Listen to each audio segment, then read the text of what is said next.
Okay, बिस्मिल्लाहिर्रहमानिर्रहीम। अब जो हमारा नया स्टैंडर्ड है वो स्टार्ट जो हो रहा है, नया टॉपिक वो है हमारे पास इनकम फ्रॉम बिजनेस। हमारे पास कुछ 5 हेड थे। ये हेड्स ऑफ इनकम कौन सेक्शन ने बताया हुआ है? मुझे सेक्शन नंबर 11 ने बताया हुआ है। 9 ने मुझे टैक्सेबल इनकम का बताया था, 10 ने मुझे टोटल इनकम का बताया है और 11 ने मुझे हेड्स ऑफ इनकम का बताया है। ये बात बार बार याद करते रहो ताकि हमेशा दिमाग में रहे। एक सेकंड जस्ट।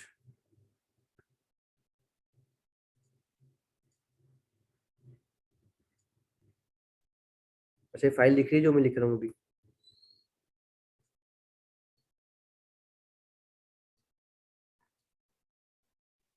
हाँ, ये स्क्रीन शो तो हो रही है। इनकम फ्रॉम बिजनेस लिखा हुआ है। बस सही है। हाँ, ये पूछ रहा हूँ। हाँ ठीक है। सेक्शन 11 ने मुझे बताया क्या कि हमारे कितने हेड्स ऑफ इनकम है? 5 हेड्स ऑफ इनकम है। कौन कौन से हेड्स ऑफ इनकम की बात कर रहा है वो? Income from salary, income from business, income from property, income from capital gain और इनकम फ्रॉम अदर सोर्सेज। ये सेक्शन कौन सा? सेक्शन 12 था हमारे पास। ये सेक्शन 12 भी इसमें आ रहा था हमारे पास। और सेक्शन और कौन कौन सेक्शन थे इसके अंदर?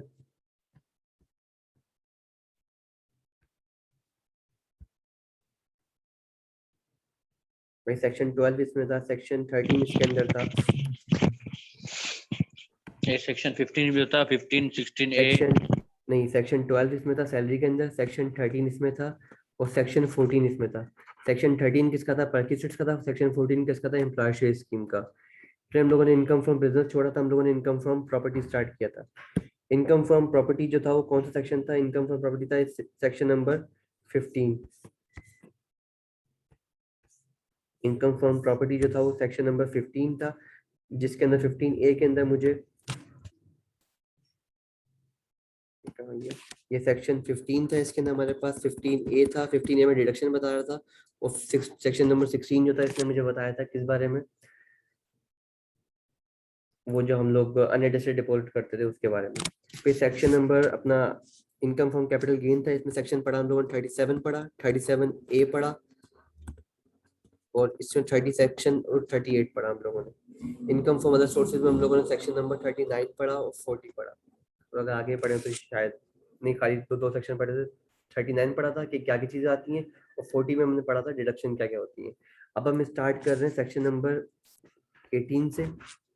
ये 18 से ऑनवर्ड चलता रहेगा। कहाँ पे? इनकम फ्रॉम बिजनेस के चैप्टर में। इनकम फ्रॉम बिजनेस जो है वो कौन से सेक्शन से बिलोंग करता है? सेक्शन नंबर 18 से बिलोंग करता है। सेक्शन 18 से बिलोंग करता है क्या चीज? Income from business. Income from business में क्या होगी? 4 बातें हो रही होंगी। या तो आपके पास क्या आ रही होगी? इनकम आ रही होगी, कोई भी इनकम जनरेट कर रहे होगे। अब या तो वो इनकम क्या होगी? चार्जेबल टू टैक्स होगी, चार्जेबल टू टैक्स है। या तो वो इनकम क्या हो रही होगी? एग्जेम्प्ट इनकम होगी, जो हमें ऐड करने की जरूरत नहीं है, मीन्स उसको उस पर हमें टैक्स देना नहीं है। फिर अगर लेट से इनकम की बात करो, बिजनेस की बात करो, तो लाजमी सी बात है आपको डिडक्शन अलाउ किए हुए होंगे, मीन्स एक्सपेंस एज क्या डिडक्शन कौन कौन सी अलाउ होंगी। अब यहाँ भी बिजनेस की बात कर रहे हैं, टैक्स की बात कर रहे हैं, तो कुछ चीजें हमें अलाउ होंगी और कुछ चीजें क्या होंगी? Not allowed. Income from business के अंदर एक बिजनेस हमारे पास आता है स्पेकुलेशन का भी, मतलब जैसे जुए टाइप बिजनेस के ये अगर लेट्स हम पैसा लगाते हैं तो मे बी चांसेस है कि पैसे कमा भी लें, शायद मे भी नुकसान हो जाए। तो स्पेकुलेशन मतलब वही जुए टाइप वाला सिस्टम है। वो बिजनेस वो भी इसके हेड में शामिल होता है। वो होता है हमारे पास सेक्शन नंबर 19। तो सेक्शन नंबर 19 को थोड़ी देर के लिए हम पॉज करेंगे यहाँ पे, लेकिन हम लोग फिर भी नाम लिख लेते हैं इसका। ये इनकम फ्रॉम बिजनेस के बाद हम लोगों ने पढ़ना है क्या चीज? इनकम फ्रॉम, यहाँ साइड में लिख देता हूँ बोले, income from speculation business, SPECULATION, speculation business. ये डील करता है सेक्शन नंबर 19 डील कर रहा होता है इसको, किसको? स्पेकुलेशन बिजनेस को। बाकी इनकम फ्रॉम बिजनेस में सेक्शन नंबर 18 से स्टार्ट हुआ। कुछ इनकम होंगी जो चार्जेबल टू टैक्स होंगी, मींस ये हमें ऐड करनी होगी इनकम फ्रॉम बिजनेस के अंदर। एग्जाम इनकम को हम इसमें टैक्स देना नहीं होता तो ऐड भी नहीं करेंगे। फिर डिडक्शन होगी, कुछ अलाउ होंगी कुछ नॉट अलाउ होंगी। जो डिडक्शन मेरे पास अलाउ है, जो डिडक्शन क्या कर रही है, मुझे इनकम टैक्स क्या करेगा, अलाउ करेगा, वो है मेरे पास सेक्शन नंबर 20, जिसमें मुझे बताएगा कि यार ये चीजें आपको, ये एक्सपेंस क्या है, अलाउ है, कि आप इसको माइनस कर सकते हो अपनी इनकम में से। लेकिन कुछ एक्सपेंस ऐसे होंगे जिसको वो टैक्स वाला क्या करेगा, अलाउ नहीं करेगा। वो लिस्ट भी मुझे बताई होगी कहाँ पे, सेक्शन नंबर 21 में, जिसका नाम है डिडक्शन नॉट अलाउड। तो सेक्शन 20 ने बताया मुझे कौन से एक्सपेंस अलाउ है, सेक्शन 21 ने बताया मुझे कौन से एक्सपेंस अलाउ नहीं है। सेक्शन इनकम फॉर बिजनेस मुझे किसने बताया, सेक्शन नंबर 18 ने। तो हम सेक्शन नंबर 18 को स्टार्ट करते हैं।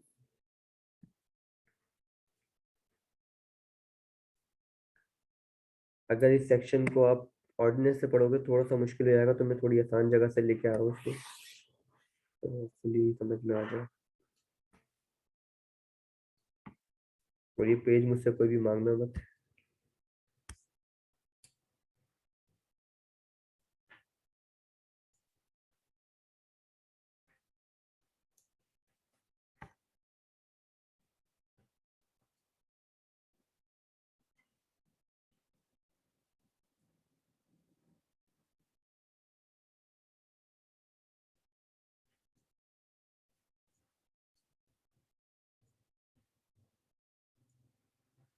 ठीक है भाई, अब इनकम फ्रॉम बिजनेस की बात कर रहे हैं, section number income from business section 18 के अंदर सबसे पहला पॉइंट क्या आ रहा है हमारे पास, पहला पॉइंट आ रहा है कि the following income other than the examined income, examined income को छोड़ के, और the end the income from FTR, और एफटीआर वाली इनकम को छोड़ के बाकी सब चीजें क्या होंगी, इनकम फ्रॉम बिजनेस हो रही होगी। अब कौन कौन सी income, the profit and gain of the any business carried on by a person at any time the tax year, जो भी प्रॉफिट या गेन हो रहा है बिजनेस के अंदर, वो कहाँ पे चार्ज हो रहा होगा, इनकम फ्रॉम बिजनेस के अंदर। लेकिन प्रॉफिट कौन से बोल दिया उसने, प्रॉफिट बोल दिया रियल प्रॉफिट, जो मीन्स, अब रियल प्रॉफिट मीन्स से मैंने कोई चीज बेची 500 में, और मुझे वो चीज पड़ी थी लेट से 200 में, तो 300 क्या हुआ, गेन हुआ मुझे, तो ये गेन क्या है, रियल गेन है। लेकिन एक गेन होता है मुझे, जो अकाउंटिंग में शायद में भी पढ़ा हो आपने या नहीं पढ़ा हो, मुझे नहीं पता, लेकिन वो गेन कौन सा होता है, रिवैल्यूएशन का गेन, जब प्रॉपर्टी प्लांट इक्विपमेंट होती है। प्रॉपर्टी लेट से मैंने प्रॉपर्टी परचेज की लेट से कोई 1000 रुपए की, 2000 सन 2000 के अंदर। अब इसको मैं डेप्रिशिएट नहीं कर रहा हूँ, मैं डेप्रिशिएट कर भी रहा हूँ तो कम कम अमाउंट में डेप्रिशिएट कर रहा हूँ। ये समझो लैंड है, ये 2000 रुपए की, 2001 में मैंने क्या करी, मैंने इसको परचेज की। अब 2010 में आया है, तो क्या है, मशीन जो है, क्या ये जो लैंड जो है कि 2010 में भी 1000 की रहेगी, नहीं रहेगी। ये तो क्या मतलब इस पर रिवैल्यूएशन के ऊपर गेन लग रहा होगा। तो मैंने बोला कि मैंने किसी बंदे से पूछा कि यार ये मशीन, अगर बेचूं तो मैं कितने की चल रही होगी। इसने बोला यार कम से कम ये होगी 30,000 की, कब, 2015 के अंदर। तो अब 2015 के अंदर इसका मैं कितना गेन होगा, मतलब मैं बोलूंगा अगर मैं बेचता हूँ आज तो मुझे कितना गेन होगा, मुझे 30,000 गेन होगा। तो मेरी आज फेयर मार्केट वैल्यू क्या चल रही है, 30,000 पे। तो मैंने अपनी एसेट को करते रीवैल्यू कर दिया अपनी बुक्स के अंदर। मैं अगर 1000 का दिखाऊंगा अपने अकाउंटिंग की बुक्स में, जो अपने एसेट साइड पे दिखाऊंगा अगर 1000 का, तो गलत होगा। तो मैंने क्या करना है, शेयर होल्डर को सही वाली चीज दिखानी होती है कि आज का रेट चल रहा है। तो मैंने आज उस वाले रेट पे चेंज किया, मैं 30,000 पे जैसे लेके आया, तो मुझे 29,000 का क्या दिख रहा है, प्रॉफिट दिख रहा है। ये प्रॉफिट क्या है, अनरियलाइज प्रॉफिट है, मीन्स ये बेचा कोई है मैंने भी, तो सिर्फ वो बुक में दिखा रहे हैं। तो ये गेन कौन सा कहलाता है, रिवैल्यूएशन गेन कहलाता है। रिवैल्यूएशन गेन कहलाता है, रिवैल्यूएशन सरप्लस कहलाता है, अकाउंटिंग के अंदर आता है, ये बात की बात है, हम पढ़ेंगे कभी इंशाल्लाह। तो ये गेन क्या है, ये रियल गेन नहीं है। तो ये गेन क्या होगा, टैक्सेबल नहीं होगा। तो मीन्स ये गेन को क्या कर देते हैं, माइनस कर देते हैं। टैक्स वाला इस गेन को नहीं मानता, सिर्फ और सिर्फ रियल गेन को मानेगा। तो उसने बोल दिया कि अपना लेट से पूछ सकता है कि इनकम फ्रॉम जो बिजनेस है वो कौन से गेन को मानता है, रियल गेन को या लेट्स नॉमिनल गेन वगैरह को। तो रियल गेन को मानता है, रियल प्रॉफिट्स को मानता है। कोई रिवोल्यूशन अगर हो रही है कोई फिक्स एसेट के ऊपर, इन्वेस्टमेंट पे, फॉरेन करेंसी वगैरह पे, तो वो टैक्सेबल नहीं है, इज नॉट टैक्सेबल, मीन्स वो इसमें से हटा देंगे हम लोग। फिर सिमिलरली इम्पेयरमेंट लॉस, ये पीपी के अंदर प्रॉपर्टी प्लांट के ऊपर जो पढ़ते हैं हम लोग, IAS 16, उसके अंदर क्या करता है, इम्पेयरमेंट आती है, वो लॉस होता है एक तरीके से। वही लॉस जैसे हम लोग बोल रहे हैं 1000 का एसेट था हमारे पास, अब हमने 2015 में चेक किया तो लेके उसकी वैल्यू बहुत ज्यादा कम हो गई। जैसे मैंने कोई व्हीकल परचेज की, जो 1000 की व्हीकल 2001 में थी, क्या वो आज भी इतनी की होगी, नहीं, उसकी वैल्यू कम हो चुकी होगी। तो लेट से वो है कोई 500 की चल रही है, तो 500 का मुझे क्या करना है, इम्पेयरमेंट लॉस बर्दाश्त करना है। तो वो क्या होगा, वो भी इग्नोर किया जाएगा टैक्स पर्पस के लिए। टैक्स वाला इन चीजों को नहीं मानता, ना इम्पेयरमेंट को मानता है, ना रिवैल्यूएशन को मानता है। फिर सेकंड पॉइंट पे उसने बोला income from any trade, profession, association, for the sale of goods and the renting of services to its member. अगर लेट्स से मेंबर को कुछ चीज बेची जा रही है वो भी कहाँ जाएगी, यहाँ पे आ रही होगी।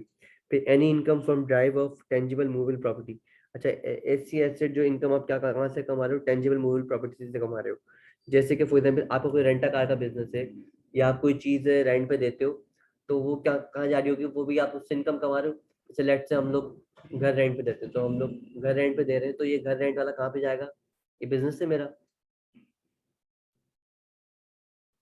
तो ये कहाँ पे आना चाहिए, इनकम फ्रॉम बिजनेस में आना चाहिए, इनकम फ्रॉम प्रॉपर्टी में आना चाहिए।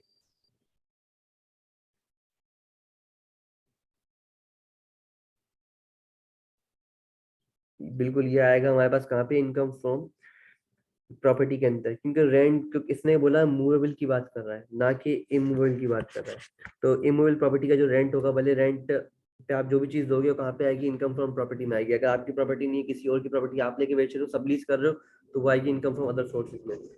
लेकिन प्रॉपर्टी के अलावा कोई भी मूवेबल अमाउंट अमाउंट है, मतलब आइटम है कोई भी टेंजिबल, वो कहाँ जाएगा, इनकम फ्रॉम बिजनेस के अंदर। फिर बोला है नंबर डी पॉइंट पे,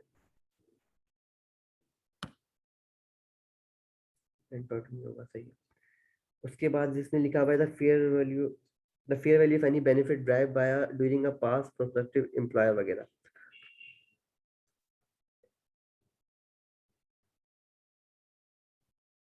अच्छा, अब अगर लेट से फॉर एग्जांपल मैंने आप पे उधार था, लेट से आप एक कंपनी हो, फॉर एग्जांपल अरसलान की एक कंपनी है, उसके ऊपर उधार था, उसने मुझसे उधार लिया और अब क्या करता है, ये इस काबिल नहीं है कि मेरा उधार वापस कर सके।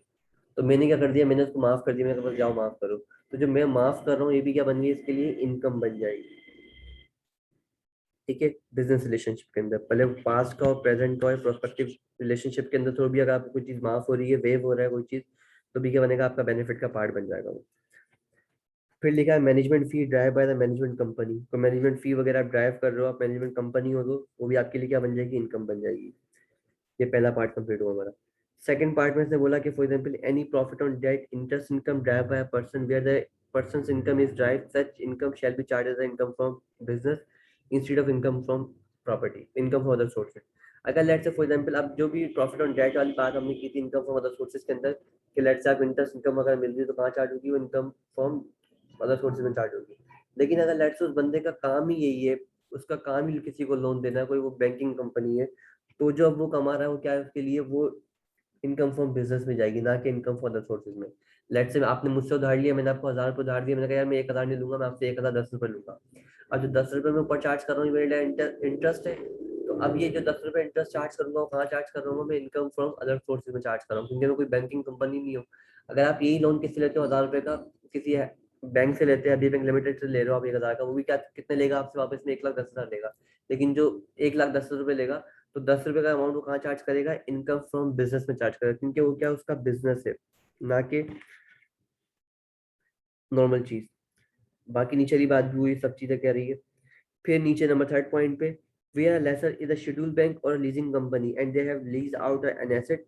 कोई आपने लेट से कोई गाड़ी निकलवाई बैंक से, लीज कंपनी से या किसी चीज से भी जो ऑफिशियली लीज का काम करता हो, आपने उससे कोई भी चीज लीज पे ले रहे हो। अब जो आप उसको इंटरेस्ट पे कर रहे होगे, भाई हर अमाउंट के अंदर इंटरेस्ट का अमाउंट भी शामिल होगा। लेट से आपने कोई उस बंदे को 20,000 रुपये पे कर रहे हो हर महीने, तो 20,000 में क्या होगा, एक अमाउंट लेट से 15,000 रुपये का प्रिंसिपल हो रहा होगा और 5,000 क्या होगा, इंटरेस्ट हो रहा होगा। तो फिर इंटरेस्ट कहाँ चार्ज करेगा, वो इंटरेस्ट चार्ज करेगा इनकम फ्रॉम बिजनेस के अंदर, ना कि किसी और हेड के अंदर। कौन चार्ज करेगा, लेसोर चार्ज करेगा। लेसोर कौन होता है, लीज होता है। लीज का एक स्टैंडर्ड है हमारे पास अकाउंटिंग के अंदर, और कभी मौका मिला तो IFRS 16 नाम है लीज का। उसमें दो बंदे होते हैं, एक होता है लेसी, एक होता है लेसोर, या लेसर बोल दो उन्हें।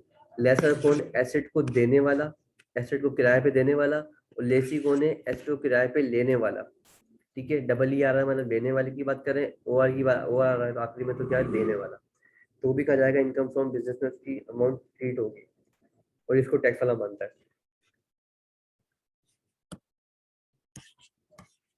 उसके बाद एनी म्यूचुअल वेंचर अपना capital fund is distribute interest income to the bank, it is chargeable to under the head income for business, नो के। अच्छा, अगर लेट से आपको किसी कैपिटल फंड से आपको कोई पैसे मिल रहे हैं, वो अगर कोई इंटरेस्ट अपना भेज रहा है आपको, इंटरेस्ट कोई दे रहा है, तो कहाँ जा रहा होगा, भी कहा जाएगा इनकम फ्रॉम बिजनेस में जाएगा, ना कि इनकम फ्रॉम अदर सोर्सेज में। अब आप बोल रहे हो कि यार अगर लेट से कैपिटल फंड जो है वो इंटरेस्ट दे रहा है मुझे, तो इंटरेस्ट क्या कहलाएगा मेरे लिए? डिविडेंड कहलाना चाहिए। लेकिन वो डिविडेंड नहीं कहलाएगा, वो क्या कहलाएगा मेरे लिए? वो डिविडेंड भी कह सकते हैं, लेकिन आपने उसमें एम्प्लॉयमेंट पर्पज के लिए नहीं मिल रहा आपको, आपने कहीं फंड जनरेट करवाया तो वहां से आपको इंटरेस्ट की सूरत में दे रहा है, तो वो भी कहा जाएगा इनकम फ्रॉम बिजनेस में जाएगा। यहाँ तक बात क्लियर है, छोटी मोटी सी।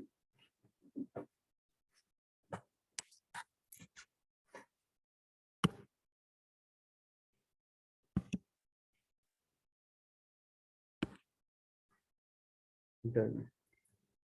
अफनान आपको भी क्लियर है? मुझे कुछ पूछना था इसमें। जी जी पूछो। ये जो भी आपने वेब वाली बात की कि अगर क्या नाम है कोई बंदा मतलब कि किसी बंदे को मुझे 1,000 रुपए देने हैं, कोई मुझे फॉर एग्जाम्पल से मतलब कि मुझे 1,000 रुपए देगा, फॉर एग्जाम्पल कोई चीज़ लिए मुझसे बिजनेस में या ऐसा कुछ, तो अगर मैं वेव कर देता हूँ, माफ़ कर देता हूँ वो चीज़ 1,000 रुपए, तो क्या मुझ पे वो 1,000 रुपए टैक्सेबल होंगे या नहीं? आप माफ कर रहे हो या उसको मिल रहे हैं? मैं माफ़ कर रहा हूँ तो भाई आपकी तो बात ही नहीं कर रहे ना अभी हम लोग, बिजनेस किसका ओनर है? अगर ओन बिज, बिज, वही मैं कह रहा हूँ, ओनर अगर माफ़ कर देता है अपने उस चीज़ में से जो भी अकाउंट पे वो रिसीवेबल है उसमें से अगर 1,000 रुपये माफ़ कर देता है, तो वो 1,000 रुपये टैक्सेबल में आएंगे या फिर नॉट टैक्सेबल में आएंगे? नहीं ना भाई, बात सुनो। अब अगर आपको लगता है कि यार जिया मुझे पैसे नहीं देने वाला, इसको मिटा देता हूँ।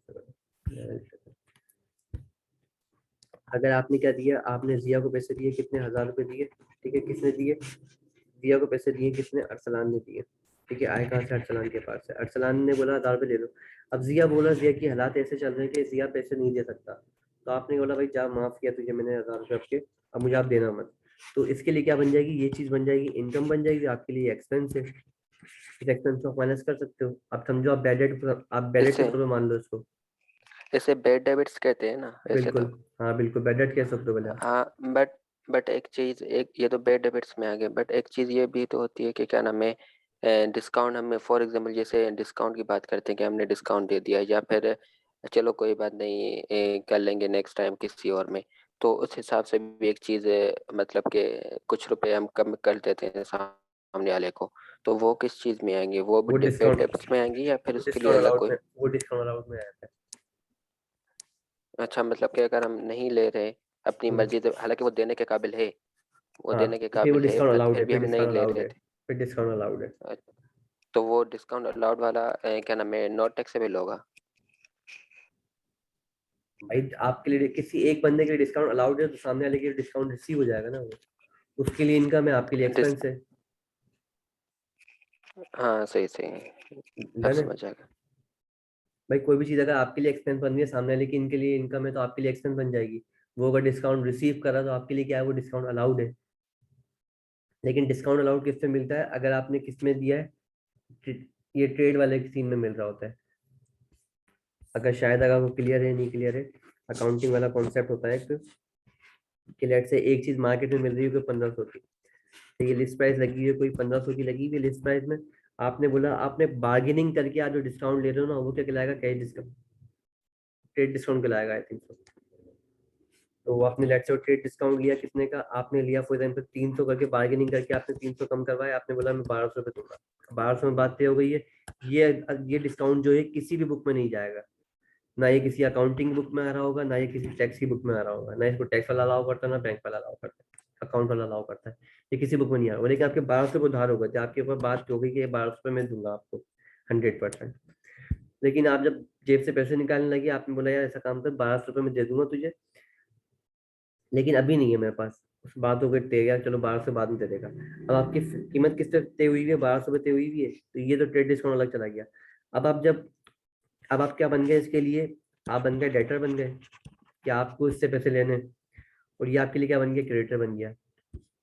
जब आप पैसे देने की बारी आई, तो उसने बोला क्या जानी बात सुन, मेरे पास सिर्फ और सिर्फ 1,000 रुपये पड़े हुए हैं, 1,000 ले ले, 200 छोड़ दे। आपने बोला यार हर बार ऐसा नहीं होता, चलो बोले चलो, आपने मान ली इसकी बात कि मैं आपको 200 का देता हूँ, डिस्काउंट देता हूँ। अब जो 200 का आप डिस्काउंट दोगे ना, ये क्या कहलाएगा? कैश डिस्काउंट कहलाएगा। और ये क्या होगा? बुक के अंदर, ये बुक्स में क्या होगा? रिकॉर्ड हो रहा होगा मीन्स ये अलाउड क्या करेगा, टैक्स वाला भी अलाउ करेगा और आप भी अलाउ करोगे, अकाउंटिंग वाला भी मानता है इस अलाउ को। जो हम लोग अकाउंटिंग में याद है एक्सपेंस अलाउ कर रहे होते हैं, वो आपको ये वाला डिस्काउंट होता है जो पेमेंट पे मिल रहा होता है। लेकिन ट्रेड डिस्काउंट जो होता है कहीं किसी भी बुक में नहीं जा रहा होता, तो इसको हम काट देते हैं, ये किसी बुक में रिकॉर्ड नहीं होता।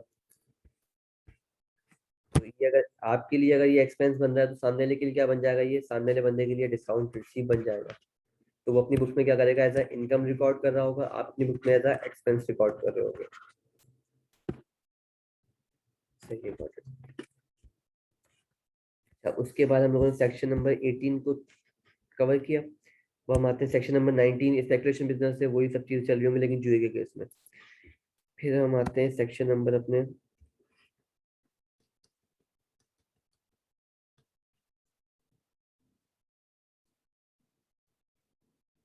अच्छा, कोई अगर पूछ ले कि टैक्स ट्रीटमेंट जो है प्रॉफिट ऑन डेट का कौन से इनकम के अंदर, इनकम के कौन से सेक्शन में फॉल कर रहा होता है, तो इनकम सेक्शन नंबर 18 का पॉइंट नंबर 2, 3 और 4 जो है ना, वो प्रॉफिट ऑन डेट की बात कर रहा होता है। पॉइंट नंबर 2 देखो, इसमें तो जो प्रॉफिट कमाया वो तो रियल गेन की बात कर रहा है ना, ये तो छोड़ दो। प्रॉफिट ऑन डेट में क्वेश्चन नंबर 2 की बात 2 करेगा, 3 कर रहा होगा, इसमें भी इंटरेस्ट शामिल होता है, नंबर 4 वाले में इंटरेस्ट शामिल होगा। तो प्रॉफिट ऑन डेट जो है सेक्शन नंबर 18 के अंदर कौन सा सेक्शन फॉल कर रहा होता है, सेक्शन 18 का सब सेक्शन 2, 3 और 4। अच्छा, डिडक्शन की बात करते हैं अब।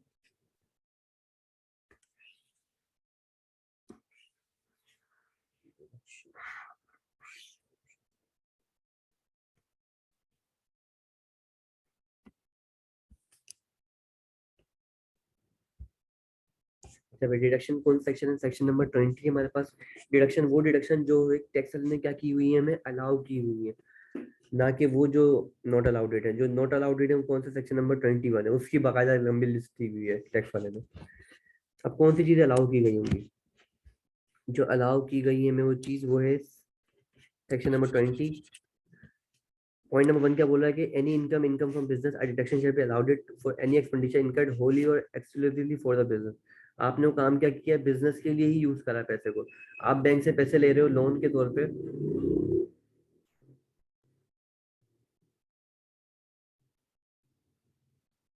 चलेगा, mister Amjad has obtained a loan from the bank for the purpose of purchasing a new car for the personal use.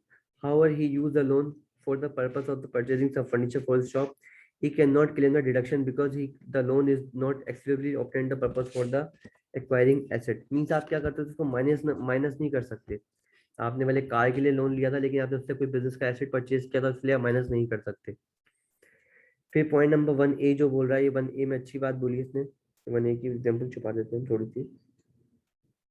लिखा हुआ है, if a person uses animal of business for business not and is not as a stock and the animal have died or become the permanent useless, the sale proceed on the disposal of car seized animal less cost of animal will be allowed as deduction। क्या जानवरों के ऊपर क्या बोल रहा है ये, बता सकते हो मुझे कोई?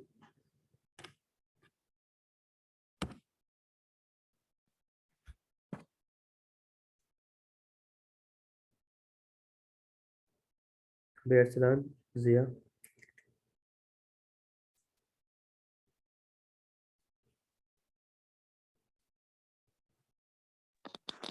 इसमें आई थिंक सो उसकी बात करिए, जैसे कि हम दूध वगैरह लेते हैं ना, तो वो एक चीज होती है, उन्होंने एनिमल्स खरीदे, if the person use animals use करे अपने बिजनेस के लिए, स्टॉक कलेक्ट मतलब स्टॉक के लिए नहीं, मतलब कि एक चीज ली है उसको बेच रहा है, वैसे नहीं। उसने एनिमल्स लिए हैं, जैसे कि हम दूध वगैरह सेल करता है उसमें से निकाल के, वो उसका सोर्स है समझो को, उसकी बात कर रहा है आई थिंक। नहीं अगर नहीं नहीं वो डाइड हो जाते हैं तो इस केस में क्या होगा, वो वाले बता रहा है। नहीं नहीं भाई, ये बोल रहा है कि लेट से ऐसा एनिमल जो स्टॉक इन ट्रेड ना हो। सबसे पहले उसने बोला कि ऐसा एनिमल जो क्या हो, स्टॉक इन ट्रेड ना हो। आप उसको खरीद तो बेचते नहीं हो, तो चलो आपकी इन्वेंट्री बन जाएगी ना, इन्वेंट्री वाला सेल में तो प्रॉफिट वाली बात हो गई।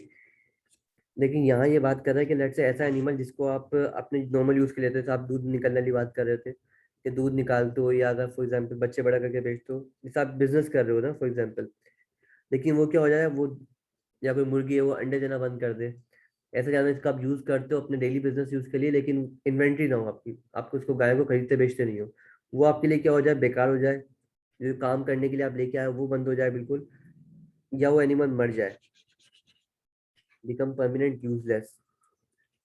तो आप क्या करोगे, आप अगर जब परचेज करते हो तो परचेज करते हुए कोई आप उसमें से माइनस नहीं कर रहे होते, लेकिन यहाँ पे जब आप वो मर जाए या वो काम करना बंद कर दे, तो आप क्या कर सकते हो, उसको एज एक्सपेंस माइनस कर सकते हो। वो किस तरीके से करेंगे, फॉर एग्जाम्पल आपने एक गाय परचेज की, आपने क्या करी, एक काव परचेज की, लेट से फॉर एग्जाम्पल कोई 20,000 की, ये पर के रेट है ना, ठीक है। और आपने कितनी परचेज की है, आपने 5 परचेज की है, तो कितने की आई है मेरे पास, कोई 1 लाख की आ रही होगी, बताओ। आपने 1 लाख की परचेज की, उसके बाद आप उसको दूध निकाल के बेचना स्टार्ट किया, जब आपने बोला यार ये चल तो रही नहीं है, आपने क्या करा, आपने इसको बाड़े में किसी को बेच दिया, आपने किसी कसाई को बेच दिया, आपने बोला यार ये गाय दूध देने वाली नहीं है, अब इसको तुम अपने काट लो। अब वो गाय जो आप सेल कर रहे हो, सेल आपने करी लेट से फॉर एग्जाम्पल कितने की, 5,000 की एक गाय। जब आपने परचेज की होगी, आपने कोई एक्सपेंस तो माइनस नहीं किया होगा ना, क्योंकि डेप्रिशिएबल एसेट भी नहीं है, तो आपने 5,000 रुपये अगर आपने माइनस नहीं किया, 20,000 रुपये माइनस नहीं किए हर गाय के हिसाब से, आपने बोला 5,000 की एक गाय बेच रहा हूँ, कितने की जा रही है, 5 गाय गई लेट से कोई 25,000 की। तो आपने बोला मैंने 1 लाख की परचेज की थी, 25,000 मुझे मिल रहे हैं, तो आपको फिर कितने पैसे नहीं मिल रहे, 75,000। तो 75,000 क्या करो आप, एज अ एक्सपेंस रिकॉर्ड करो, और आप इसको अपने प्रॉफिट में से क्या कर दो, माइनस कर सकते हो। तो ये आपके लिए क्या बन जाएगा, एज अ एक्सपेंस, आपके लिए इसका अलाउेबल है कि आप इस टाइम क्या करो, इसको एक्सपेंस रिकॉर्ड करो। इन्वेंट्री के सीन में इन्वेंट्री अलग चीज है, ये बोला आप जो एसेट अपने नॉर्मल यूज के लिए लेते हो, बिजनेस के यूज के लिए ले रहे हो, कोई पोल्ट्री फार्म वाला होगा तो वो अंडे के लिए मुर्गी यूज कर रहा होगा, मुर्गी अगर से अंडे देना बंद कर देती है, तो क्या करता है वो उसको, मतलब कसाई के हाथ में दे देता है, जो जो मुर्गी वाले जो कसाई होते हैं उनको मुर्गी बेच देता है। और जो मुर्गी जितने की परचेज की थी, उसमें से जितने की मुर्गी वो खरीदेगा कसाई, वो पैसे जितने भी एक्सपेंस जितने भी ऊपर जा रहे होंगे, क्योंकि जाहिर सी बात, तो वो जब मुर्गी अपने अंडे वाली परचेज की होगी वो महंगी होगी, और जब उसको बेच रहे होगे आप तो वो कम पैसों में जा रही होगी, तो जितना बेनिफिट आप ले चुके हो उसको माइनस करके जितने का भी आपको नुकसान हो रहा है वो क्या कर दोगे, एक्सपेंस आप रिकॉर्ड कर लो। अभी का वही वाली बात जो ऊपर मैंने बोली है, तो चाहो तो पढ़ लो, चाहो तो नहीं पढ़ो। फिर सेकंड पॉइंट में से बोला, the where the depreciable asset और the intangible asset is purchase with a useful life of more than 1 year, the person must depreciate और अमोर्टाइज अंडर सेक्शन 22।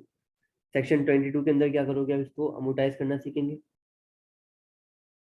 और इनिशियल अलाउंस एक चीज होती है, वो भी हम सीखेंगे सेक्शन 23 के अंदर, तो दोनों चीजें इसके अंदर आ जाएगी कि आपको इनिशियल अलाउंस भी क्या होगा, अलाउ होगा, तो आपको डेप्रिसिएशन भी क्या होगी, अलाउ होगी, अगर उस एसेट की क्या लाइफ है, मोर देन 1 अकाउंटिंग पीरियड। ये हमारा पार्ट नहीं है, लेकिन फिर ये तो क्योंकि डेप्रिशिएबल कौन से सेट में आता है, स्टैंडर्ड नंबर IAS 16 के अंदर, वो अमोर्टाइजेशन इंटेंजिबल की अमोर्टाइजेशन, इंटेंजिबल क्या होता है, अमोर्टाइज होता है, ये होता है सेक्शन स्टैंडर्ड होता है अकाउंटिंग का, स्टैंडर्ड नंबर IAS 38। पूछने का काम नहीं, लेकिन फिर भी एहतियातन लिख लेते हैं। अच्छा, हम डेप्रिसिएशन हम कहाँ सीखेंगे, सेक्शन नंबर 22 के अंदर सीखेंगे डेप्रिसिएशन, कहाँ लिखेंगे, सेक्शन 22, उसके बाद हम सेक्शन 22 पे जाएंगे इंशाल्लाह, 21 के बाद। फिर लिखा है नंबर 3 पे, सब सेक्शन 3 के अंदर, a deduction will be allowed it for any expense incurred by an amalgamated company. कोई कंपनी को क्या कर रहे हो आप, जॉइंट वेंचर कर रहे हो, आप किसी दो कंपनी को मिला रहे हो आपस में, जैसे मोबलिंग और जैस क्या करा है, इन्होंने अमालगमेट किया, तो इस पे जो भी लीगल चार्जेस लगे होंगे, फाइनेंशियल चार्जेस लगे होंगे, कोई एडमिन कॉस्ट लगी होगी, वो सब क्या करोगे, वो भी क्या होगा, एक्सपेंस के तौर पे माइनस हो जाएगी, वो भी क्या आपको अलाउ है आपको माइनस करना। तो सेक्शन नंबर 20 था हमारे पास। हमारे 40 मिनट पूरे होने में 7 मिनट बाकी हैं। अच्छा, उसके बाद सेक्शन नंबर 21 है, इसके हम अभी बात कर रहे थे।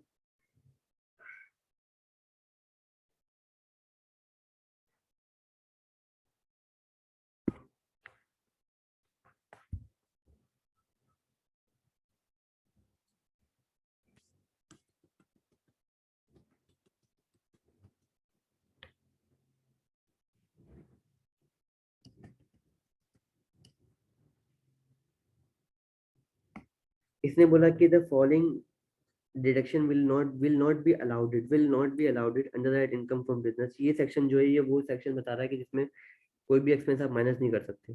क्या हुआ, एनी सीज रेट और tax paid by the person in Pakistan और foreign country that is paid for the profit of business, that is paid for the profit of business or is calculated as a percentage of tax।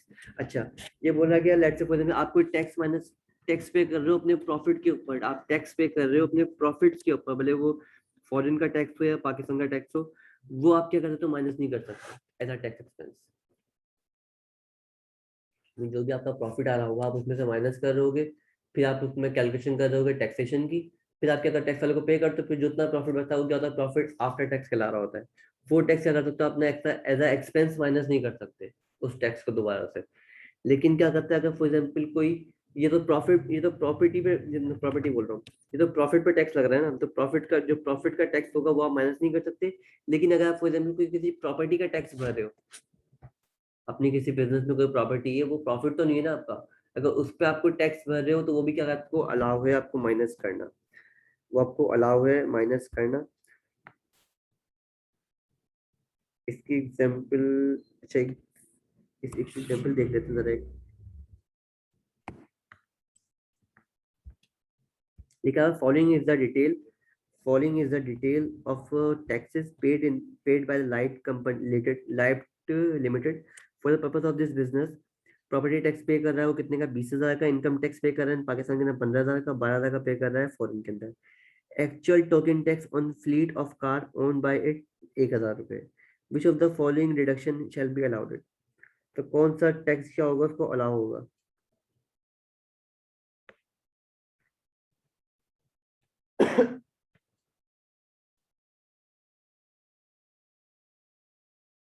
वो जो इस income के ऊपर जो tax पे कर रहा है, मीन ये क्या होगा, 20,000 रुपये क्या होगा, अलाउ होगा। 20,000 क्या होगा, अलाउ होगा। बाकी जो इनकम टैक्स पे कर रहा है कहाँ पे, वो पाकिस्तान के अंदर, ये डिसअलाउ हो जाएगा। फॉरेन में जो पे कर रहा है प्रॉफिट पे, वो क्या हो जाएगा, डिसअलाउ हो जाएगा। इनकम टैक्स से मतलब प्रॉफिट के ऊपर इनकम की बात हो रही होगी।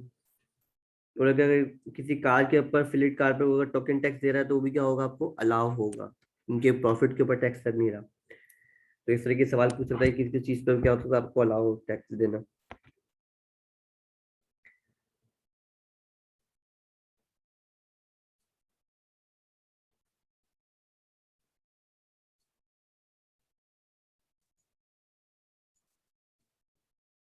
तीन मिनट बाकी है हमारे। ओके, टैक्स पेड, अपना tax deduct from the amount earn by the person, बकवास कर रहा है। वही जो ऊपर बात करी हम लोगों ने, an expenditure for which the person is he is required to collect और deduct tax, however deduction will be allowed if a person has deducted and the paid the tax under the required law। अच्छा, अगर for example बोला कि the disallowance in respect of purchases of raw material and finish good shall be up to 20% of purchases. अगर 20% purchases तक है तो क्या होगा, वो डिसअलाउ हो जाएगा। मतलब वो डिसअलाउ नहीं होगा, उसके ऊपर क्या हो जाएगा, डिसअलाउ हो जाएगा। तो 20% का मीन्स क्या होगा, अप टू लिखा हुआ है तो मीन्स एक्चुअल या 20%, जो भी इनमें से लोअर हो वो क्या होगा, आपको अलाउ हो जाएगा। फिर इस केस में नीचे वाले में लिखा हुआ है, अच्छा, Azhar limited has salary to his employ amounting rupees 1,00,000 रुपए on which the tax is deducted. Azhar limited can not deduct salary expense in computing taxable income of the business. CA पे पढ़ते हैं अपन, ये वाला पॉइंट ज्यादा क्लियर होगा। ठीक है, कमीशन अगर पेड कर रहे हो किसी को भी आप, कमीशन पेड और payable exceeding 0.2% of the gross amount of supplies sales for the production listed for the products listed in the third schedule of Sales Act 1990। जो कहाँ लिखी हुई है, सेल्स एक्ट 1990 में लिखी हुई है। How the full tax commission will be allowed reduction if a person appearing active tax list. आपको फुल टैक्स अलाउ होगा जब आप क्या होगा, एक्टिव टैक्स पे लिस्ट में फॉल कर रहे होगे, वरना क्या होगा, आपको वही लोअर और एक्चुअल या 0.2% जो भी इसमें से क्या हो लोअर हो को, वो आप क्या कर दोगे, आप माइनस कर सकते हो। एक्टिव पेयर लिस्ट वाली एक बात कर लेते हैं, एग्जांपल है शायद हमारे पास।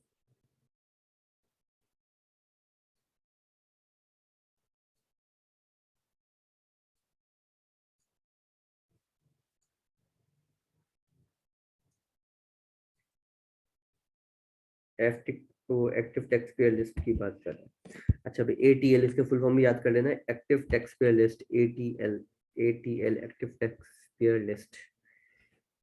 अच्छा भाई, यहाँ लिखा हुआ था तैमूर is the selling juice product listed in third schedule हम लोग पढ़ चुके हैं 9, उसके अंदर इनका सेल्स टैक्स 1990 में। अच्छा, he is provided with the following details, sales दे रहा है कितने का, 5000 का, कमीशन पे कर रहा है 15 का, ठीक है। Calculate his income for the tax year 2020, assuming that his name is the appearing in the ATL active taxpayer list के अंदर फॉल कर रहा है, तो अब एक्टिव taxpayer list में फॉल कर रहा है तो क्या करोगे आप, सेल्स लोगे 5000 की, और कमीशन क्या कर दोगे इसमें से आप लेस कर दो कितने का, 15 का, जो भी अमाउंट आएगा आप इसमें क्या कर दोगे, इसको ऐड कर दो, कितना बचेगा हमारे पास, 4985, 4985 आ जाएगा हमारे पास। तो मैंने क्या किया, 4985, ये क्या कर दोगे, प्रॉफिट हो गया हमारा। देखिए अगर आप सेकंड पॉइंट की बात कर रहे हो, अगर सेकंड वाले पॉइंट की बात करो कि आपका बंदा क्या not in active pair list, तो आप क्या करोगे, सेल्स लिखी आपने 5000 की, कमीशन लिखा, कमीशन कितना अलाउ किया इसने आपको, लोअर ऑफ एक्चुअल, एक्चुअल कितना पे किया इसने, 15 रुपए, और 0.2% कितना हो जाएगा 5000 का, 5000 का 0.2 हो जाएगा आपको 10 रुपए। तो कौन सा इसमें से लोअर है, आपका लोअर है आपका 10 रुपए, तो 10 रुपए क्या कर दोगे यहाँ पे, लेस कर दोगे, तो कितना बचा आपके पास, 4990 प्रॉफिट। इस पे क्या दोगे आप, टैक्स पे करोगे। ये हमारे पास लिस्ट थी जो डिडक्शन अलाउ नहीं है हमारे पास।